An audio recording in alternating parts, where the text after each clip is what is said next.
রয়দাস লাইফস্টাইলে আপনাদের সকলকে স্বাগত। থাম্বনেল দেখে আশা করি বুঝেই গেছেন আজকে কি রেসিপি বানাতে চলেছি। তো হ্যাঁ, আজকে একটা ঝটপট গাজরের হালুয়ার রেসিপি তৈরি করে তোমাদের দেখাবো, যেটা বুড়ো বাচ্চা যারা ডায়েটিং করছো সবাই খেতে পারবে। এটা শুধু হেলদি, মিনিটের মধ্যে খুব সিম্পলভাবে তৈরি করেও ফেলতে পারবে। গাজরটাকে ধুয়ে শুকিয়ে রেখেছিলাম, এবার গাজরের খোসা ছাড়িয়ে রাফলি চপ করে নিলাম। যে কোনো আকার আপনি দিতে পারেন, সে নিয়ে কোনো সমস্যা নেই। গাজর কাটার আগে আমি চা বসিয়ে দিয়েছিলাম, আমার চাও হয়ে গেছে অলরেডি। এবার আমি চাটা ছেঁকে নিই। এবার আমরা একটু কর্তাগিনি চা খাবো। আমরা চাই না, চিনি খাই না, আমরা গুড় খাই, জ্যাগরি পাউডার যেটা বলে। রোগা হওয়ার জন্য নয়, হেলদি, সেই জন্য চিনিটা একেবারেই। প্রেশার কুকারে 2 চামচ ঘি দিলাম। এবার ঘিটা হালকা গরম হয়ে গেলে 3টে এলাচ ভালো করে না একটুখানি থেতো করে নিলাম। এবার গুঁড়ো হয়ে গেলে ঘিয়ের মধ্যে দিয়ে দিতে হবে। এবার একটা তেজপাতাকে কেটে দিলাম কাঁচি দিয়ে, দেখতে ভালো লাগে, আমি এরকম ভাবেই দিই। দিয়ে একটু হালকা সামান্য নাড়িয়ে নিলাম।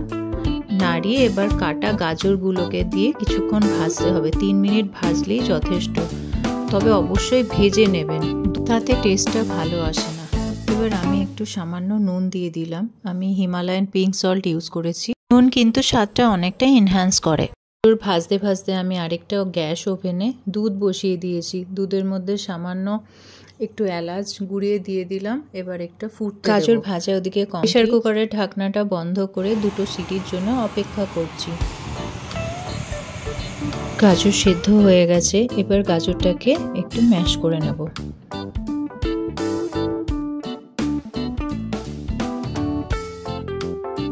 একদম পেস্ট করলে হবে না, ঠিক এইরকম হবে কনসিস্টেন্সিটা, ঠিক এইরকম হবে। এই অবস্থায় এদিকে দুধ ফুটে গেছে, দুধটাকে আমি মিলিয়ে দেবো।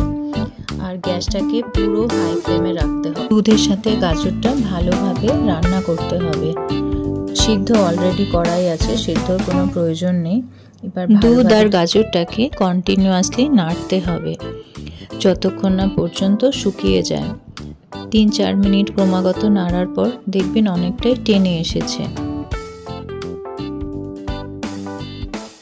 আপনাদের কাছে একটা ছোট্ট রিকোয়েস্ট, আমার ভিডিও যদি আপনাদের ভালো লেগে থাকে তাহলে আমার চ্যানেলটাকে সাবস্ক্রাইব করে বেল আইকন হিট করবেন, তাহলে সমস্ত নোটিফিকেশান পেয়ে যাবেন।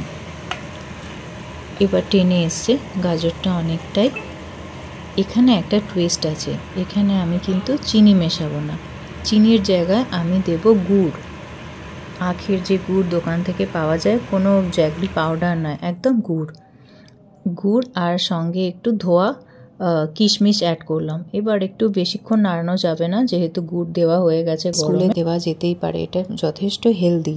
আর আমাদেরও যখন সুইট ক্রেভিং হয় তখন দোকান থেকে উল্টোপাল্টা মিষ্টি না খেয়ে এটা খাওয়া অনেকটাই হেলদি। দেখুন ঠিক এরকম করে ড্রাই ফ্রুটস ছড়িয়ে দিলে একদম রেডি সার্ভের জন্য। খুব সুস্বাদু, খুব হেলদি। সবাই ট্রাই করবেন কিন্তু, আর জানাবেন কেমন হয়েছে।